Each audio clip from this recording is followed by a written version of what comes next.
Hi, my name's Adam Morris. I'm welding manager for Volker Rail and I've been with the company for 17 years. The rails here, they come in generally 60-foot lengths, and what the welders do is join them together for a process called aluminothermic welding. To create a good weld, you need quite a lot of things to go well for you. So the setup of the rails need to be correctly aligned. They need to be clean of any rust, any debris. They need to be preheated correctly, so the rail ends get to a certain temperature.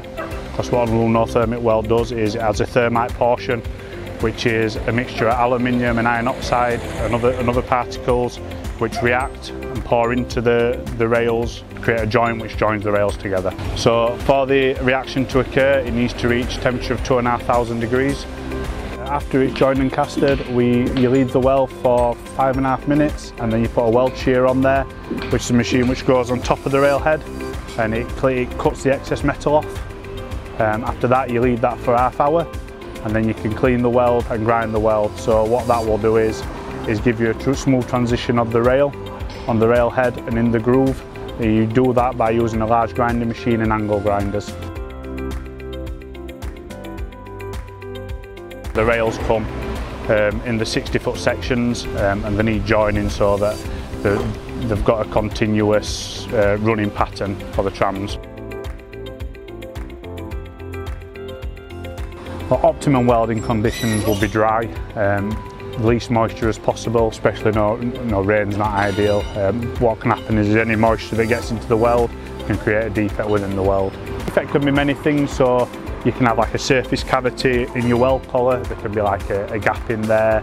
You can have porosity, so there's like pitting marks in the weld, holes in the weld, things like that.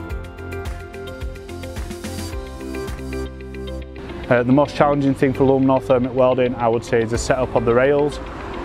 On plain line, it's a bit more simple. You've only got 2 bits of free rail to twist and modify as you require to get the correct alignment. With S&C, which is switching and crossings, that's a bit more difficult because the larger sections of rail joined together, they're much heavier, they're much more difficult to manoeuvre and get the alignment correct. It can take a bit more time.